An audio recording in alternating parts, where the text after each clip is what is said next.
Bagi Anda yang masih ragu untuk memulai membuat konten di YouTube karena tidak tahu harus membuat konten apa, mungkin video kali ini akan sedikit membantu. Karena di video kali ini gue akan membahas dari mana datangnya ide untuk membuat sebuah konten. Seperti biasa, sebelum pembahasan dimulai, kita bumper dulu.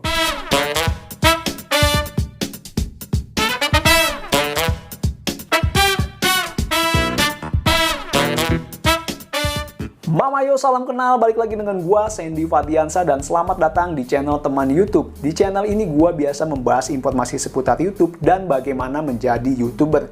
So, bagi teman-teman yang tertarik mengenai YouTube dan ingin menjadi YouTuber, udah jangan ragu, langsung aja subscribe channel ini dan nantikan video terbaru dari gua yang pastinya memberikan informasi bermanfaat seputar YouTube. Gua sering menemukan orang yang ingin membuat konten di YouTube tapi nggak tahu mau bikin konten apa.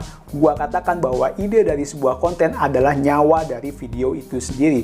Karena ide menjadi patokan awal bagaimana video akan dibuat dan nantinya akan ditayangkan di YouTube. Banyak orang akhirnya tidak jadi membuat konten di YouTube karena mentok tidak ada ide mau membuat konten apa. Ada juga yang tetap nekat membuat konten tapi tidak memiliki ide dasar untuk kontennya. Dan tentu saja hal seperti ini akan menyulitkan untuk pengembangan channel YouTube ke depannya. Sebenarnya ada cara sederhana untuk mencari inspirasi mengenai konten yang akan dibuat di YouTube. Yang pertama, tentu saja ide mengenai konten itu berasal dari diri sendiri. Percayalah bahwa setiap orang itu unik dan berbeda dari orang lain. Oleh karena itu, jangan ragu untuk membuat konten berdasarkan keahlian dan kemampuan yang kita miliki. Cobalah untuk menggali potensi yang ada pada diri kita sendiri. Misalnya keahlian yang kita miliki seperti memasak, membuat kerajinan dari tanah liat, ataupun bernyanyi sambil bermain alat musik.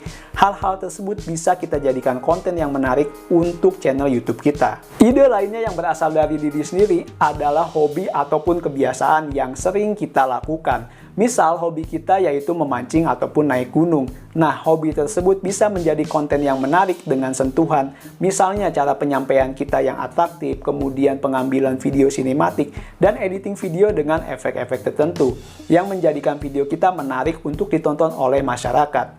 Jadi, sumber pertama dan utama dari mana sebuah ide konten YouTube itu berasal adalah dari diri kita sendiri. Cobalah untuk menggali potensi yang ada pada diri kita. Mungkin sesuatu menurut kita adalah biasa, tapi bisa jadi sesuatu yang biasa itu menurut orang lain adalah yang menarik dan ingin mereka ketahui. Sumber ide yang kedua untuk membuat konten di YouTube adalah dari lingkungan terdekat kita. Misal nih, lu udah mencari ide apa keahlian atau hobi lu yang bisa dijadikan konten dan tidak menemukan itu, coba deh mulai mencari ide itu dari lingkungan sekitar kita. Misal nih, lu punya anak yang ternyata dia memiliki keahlian tertentu dan senang berbicara di depan orang lain. Nah, keahlian dan kelucuan anak ini bisa saja lu jadikan konten.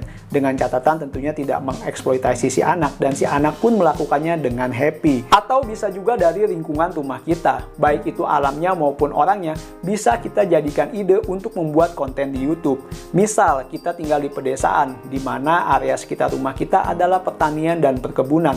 Nah, cerita para petani ataupun cara bercocok tanam itu bisa menjadi konten edukatif yang menarik untuk masyarakat. Sumber ide yang ketiga yaitu dari konten orang lain. Pastinya kita sudah sering menonton video di YouTube. Ada banyak sekali video dan channel yang ada di YouTube. Makanya kalau misalnya lu baru mau buat channel di tahun 2020 ini, gua pastikan konten apa aja yang lu buat itu sudah pernah ada sebelumnya di YouTube. Jadi, walaupun cara ketiga ini gampang karena hanya tinggal meniru konten orang lain, pastikan lu memegang prinsip yang namanya ATM. Amati, tiru, dan modifikasi. Amati, lu tonton video orang lain, lu catat bagaimana cara menyampaikannya, bagaimana cara pengambilan gambarnya, bagaimana editingnya, dan lain-lain. Kedua, tiru. Tiru video orang lain yang memang sesuai dengan passion dan hobi lu. Jangan sekali-kali lu membuat video yang nggak sesuai dengan diri lu. Pasti lu bakal capek ke depannya. Yang ketiga yaitu modifikasi. Inilah kunci yang paling penting, yang membedakan video lu dengan video orang lain yang sejenis. Disinilah inovasi dan juga potensi lu digali dengan sangat sungguh-sungguh. Sehingga lu harus bisa menyajikan video yang menarik dan berbeda dari orang lain. Iya, itu dia tadi gua bahas 3 sumber ide untuk membuat konten di YouTube, yaitu dari diri sendiri, kemudian dari lingkungan terdekat, dan yang ketiga yaitu dari konten kreator lain. Pastinya ada banyak sumber ide lainnya, misalnya dari buku, ataupun dari internet, ataupun dari YouTuber yang udah sukses. So, teman-teman, gua harap sekarang lu udah mulai bisa menemukan ide untuk konten YouTube pertama lu. Kalau masih bingung, tenang aja. Di video berikutnya gua akan membahas jenis-jenis konten yang ada di YouTube. Dan semoga aja hal itu bisa mempermudah lu untuk menemukan ide untuk channel YouTube lu. Sekali lagi bagi teman-teman yang tertarik mengenai YouTube dan ingin menjadi YouTuber, udah jangan ragu, langsung aja subscribe channel ini. Sekian video dari gua, terima kasih sudah menonton. Jangan lupa untuk like, komen, dan share video ini jika dirasakan bermanfaat. Sampai jumpa dan salam sukses selalu.